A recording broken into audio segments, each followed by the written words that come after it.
What's going on, everyone? You're listening to the Brazos Sports Prepscast. I'm Alex Miller with Abigail Ochoa.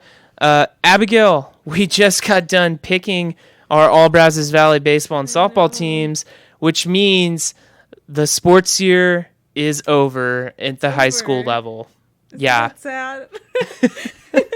It was a good year for every sport. So.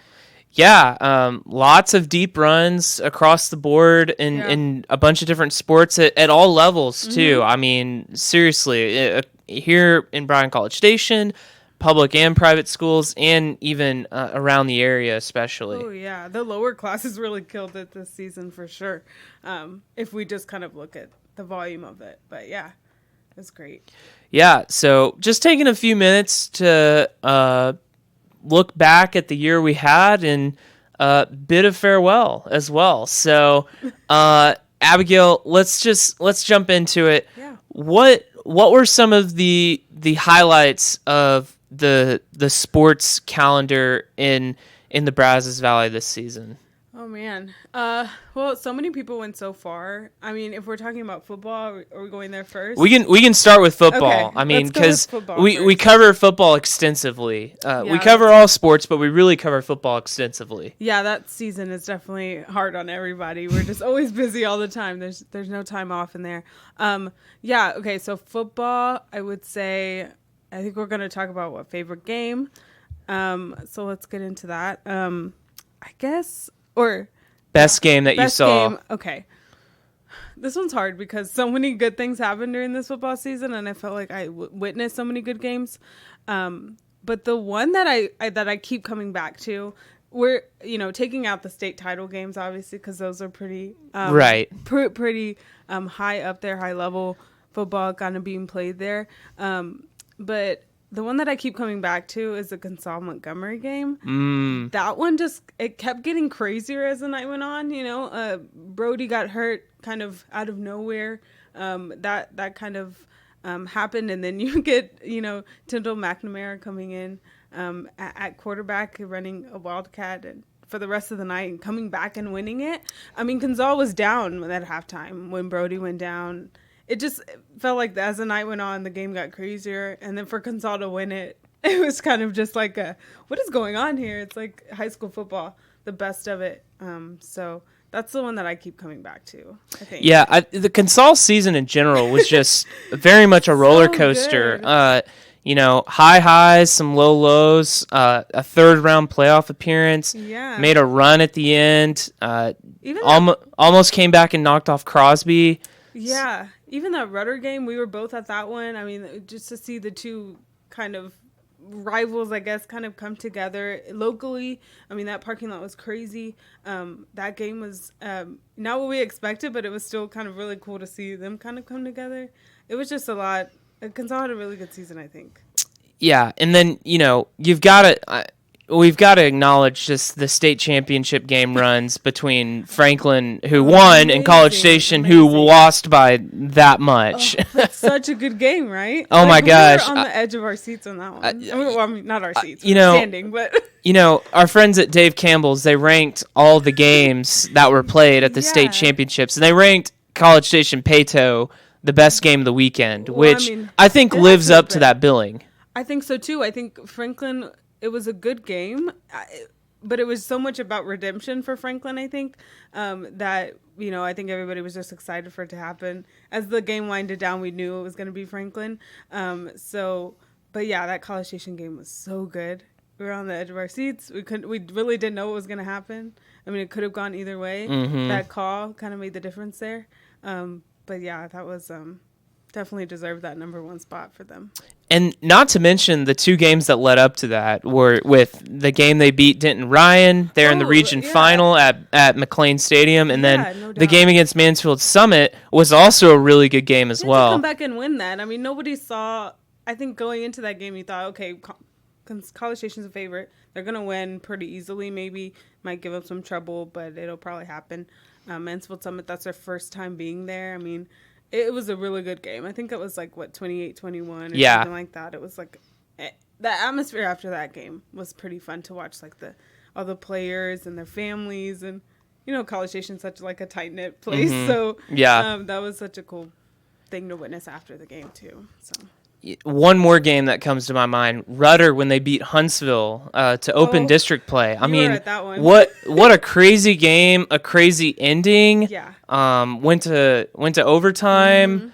That game was bonkers, and really it really helped set the tone for Rudder the rest of the season. In the way that they were able to finally break through and get to the playoffs for the first time in school history. Very, very talented team as well. And they're going to have some good pieces back this next year. So that's for sure. Looking at non-football sports, what were some of the games, some of the teams that really, impressed you this season as the year went on?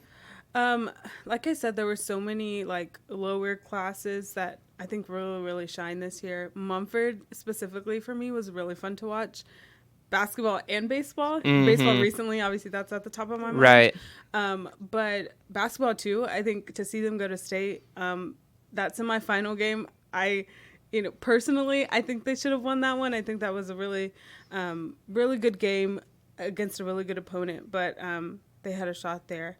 But yeah, them this year really impressed me. I think just the kids, the amount of experience that they had coming in, and what they were able to do before making it to state, but also making it at state. So they're probably my favorite two teams from this year. They're just really, really fun to watch. It's always a pleasure to talk to those coaches too, because I think they feel it as much as the kids. And then non-football game, I would say that Bryan baseball game that I was at for ever. That was like, God, I don't even know how long I was there that day, but man, that was crazy. They won 1-0 against Belton. Yeah. And that had like 2 lightning delays, and then they were waiting on something else, and it was just took forever. And all they were waiting for was 1 out the whole time. Right. They just needed 1 out. Right. And we were there for at least another hour and a half. I remember talking to Coach Diller that night, and he was like, I'm so sorry. Like, you just can't help it. I mean, the Belton kids went in their bus. The Bryan kids went in the locker room. I mean, yeah, that was a crazy night for sure. I don't think it's ever happened, but it's Texas, Yeah, spring weather in Texas, you never know. You never know. One game that was played indoors, though, that was absolutely bonkers was the College Station versus A&M Consolidated girls basketball game at Tiger Gym. I mean, you could not find a seat in that place. It was an electric atmosphere. Not only that, just an incredible game. Yes. Sarah Hathorn was one of the best players that we had all season. She made like 7 threes. Gary Blair's watching on the front row of the stands. And it comes down to the wire, and College Station finds a way to come back and win. And, that was when Puff Collins was starting to come back and really get into her groove. And, from that point on, College Station, they just took off and were absolutely tremendous getting all the way to the state tournament. Sure. I mean, ran into a really good Cedar Park team, which, so good. Such a very talented team. No shame in losing to them, but they won. They ended up winning the title. Right. College Station, they're gonna get through a year where they break through of that semifinal round. But the last few years that they've gone there, they've lost to some really good people. So they should not be ashamed of that at all, because it was a really good team. Not to mention, in that day, the boys played right after, right?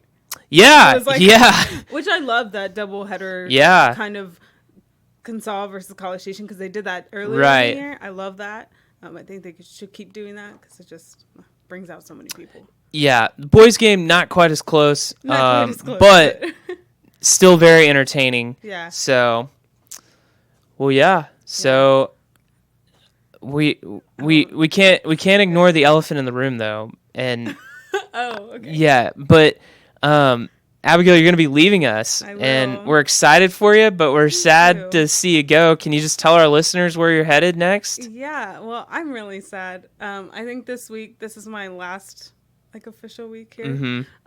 Sunday's my last day, so yeah, it's really hard to leave this place. I'll be going to Bristol, Connecticut, to work at ESPN, in their production like side of things. So yeah, that's a big move for me. I've never lived outside of Texas. Texas is the best.